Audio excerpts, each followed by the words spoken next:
आज मी दुधी भोपळ्यापासून एक छान अशी रेसिपी बनवणार आहे। तर त्यासाठी मी हा दुधी भोपळा घेतलेला आहे। भोपळा हा कोवळाच आहे, जास्त निबार नाही। जास्त निबार आहे की नाही हे बघण्यासाठी भोपळ्यामध्ये नख रुतवला तर लगेच आपल्या लक्षात येतं की भोपळा कोवळा आहे का निबार आहे। तर आता मी ह्या भोपळ्याची अशी साल काढून घेतलेली आहे। बऱ्याच वेळा आहे ना मुलांनाही भोपळ्याची भाजी आवडत नाही, तर मी ज्या पद्धतीने बनवणार आहे तशा पद्धतीने जर आपण बनवली भोपळ्याची रेसिपी तर घरातील सगळेच आवडीने खातील। तर सगळ्यांचं स्वागत आहे माझ्या यूट्यूब चॅनलमध्ये। भोपळा खिसता यावा म्हणून मी भोपळ्याचे असे भाग करून घेतलेले आहेत। आणि आता मी इथं घेतलेली ही खिसणी, आता ह्या खिसणीवरती मी हा भोपळा खिसून घेणार आहे। आणि भोपळा कोवळाच आहे, हे बघा ह्यातले बी जे आहेत ते कोवळेच आहेत। जो निबार भोपळा असतो त्याच्यामधले बी ना निबार झालेले असतात, घट्ट असतात, ते खिसले जात नाही, ते बाजूला पडतात। हा भोपळा कोवळा आहे त्यामुळे ह्यातले ना सगळे बी असे ना खिसले गेलेले आहेत। इथे ना हा भोपळा मी किसून घेतलेला आहे। भोपळ्यामध्ये पाण्याचं प्रमाण खूप असतं, त्यामुळे हे बघा मी अशा पद्धतीने हा सगळा भोपळा आहे ना पिळून घेणार आहे, म्हणजे त्यातलं पाणी निघून जाईल। आणि आपण जी रेसिपी बनवणार आहे त्याच्यामध्ये जे पीठ कालवणार आहे ते कमी प्रमाणात लागेल, म्हणून हे बघा मी हा असा सगळा भोपळा पिळून घेतलेला आहे। आणि आता इथं घेतलेलं आहे हे डाळीचं पीठ, मी 2 चमचे डाळीचं पीठ घेतलेले, अजून 1 चमचा टाकलेलं आहे। अजून किती बसते पीठ त्यानुसार मी हे पीठ ह्याच्यामध्ये टाकून घेणार आहे। आता आहे ना इथं मी तांदळाचं पीठ घेतलेले, हे 2 चमचे मी ना हे तांदळाचं पीठही टाकून घेतलेले आणि हे बघा असं मिक्स करून घेतलेले।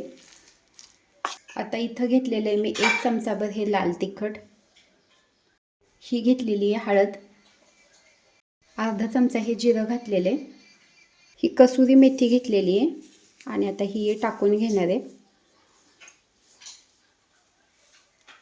इथं ही 1 चमचा घेतलेली आहे धने जिऱ्याची पावडर, इथं हे मीठ घेतलेले आणि मीठही टाकून घेतलेले आणि वरून ही कोथिंबीर टाकलेली आहे। मीठ टाकल्यानंतर पिठाला थोडंसं पाणी सुटलं होतं, तर त्याच्यामध्ये मी डाळीचे पीठ टाकून पीठ कालवून घेतलेले, त्याच्यामध्ये मी अर्धा चमचा ओवा टाकलेला आहे, हे 2 चमचे तीळ टाकलेले आणि आलं लसणाची पेस्टही टाकून घेतलेली आहे। आणि आता हे पीठ मी मिक्स करून घेणार आहे। भोपळ्यातलं पाणी ना पिळून जर नाही घेतलं ना तर भोपळ्यामध्ये एवढं पाणी सुटतं, त्याच्यामध्ये भरपूर पीठ बसतं, त्याच्यामुळं पाणी पिळून घेतलेले तरीसुद्धा हे बघा पीठ असं इतकं एवढं पातळ झालेलं आहे आणि भरपूर पीठ मी घातलेले। आता इथे मी हे घेतलेले इडलीच्या कुकरमधलं वड्या वाफवायचं भांडं आणि त्याला असं तेल लावून घेतलेले आणि हे जे पीठ आहे ते मी सगळं ह्या भांड्यामध्ये टाकून घेतलेले।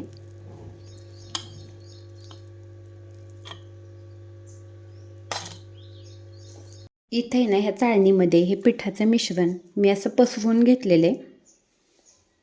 गॅसवरती मी इथं आता हा इडलीचा कुकर ठेवलेला आहे, तळाशी पाणी ओतलेले आणि हे जे वाफवण्याचं भांडं आहे ते ठेवून घेतलेले, वरतून झाकण लावलेले आणि 20 मिनटं मी हे वाफवून घेणार आहे छान अशा वड्या। तर आता 20 मिनटं झालेली आहेत, त्याच्यामुळं मी थोडं चेक करून पाहिलं ह्या चाकूने की चाकूला काय चिकटतंय का, तर हे बघा चाकूला अजिबात काही चिकटलेलं नाही, वड्या छान अशा वाफवल्या गेलेल्या आहेत। त्याच्यामुळं मी आता हे जे वाफवलेलं भांडं आहे ते आता कुकरमधून बाहेर काढून घेतलेले। आता ह्या वड्या थंड झालेल्या आहेत, तर आता मी ह्या कापून घेणार आहे।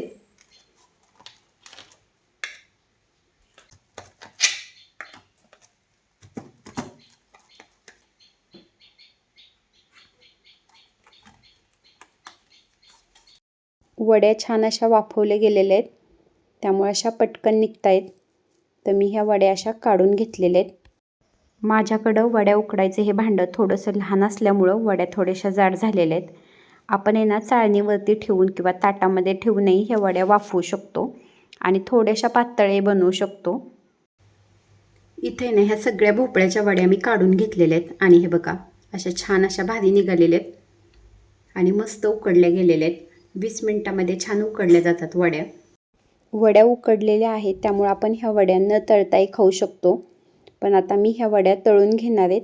तर त्यासाठी मी गॅसवरती कढई ठेवलेली आहे, त्याच्यामध्ये तेल ओतलेले आहे आणि तेलामध्ये मी ह्या वड्या टाकून घेतलेल्या आहेत आणि मस्त अशा आहे ना खरपूस सोनेरी कलर येईपर्यंत मी ह्या वड्या तळून घेणार आहेत.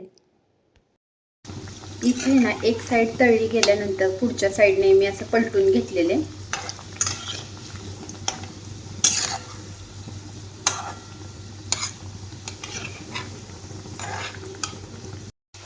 इथं मी आहे ना छान असं हे बघा सोनेरी कलर येईपर्यंत ह्या वड्या तळून घेतलेल्या आहेत.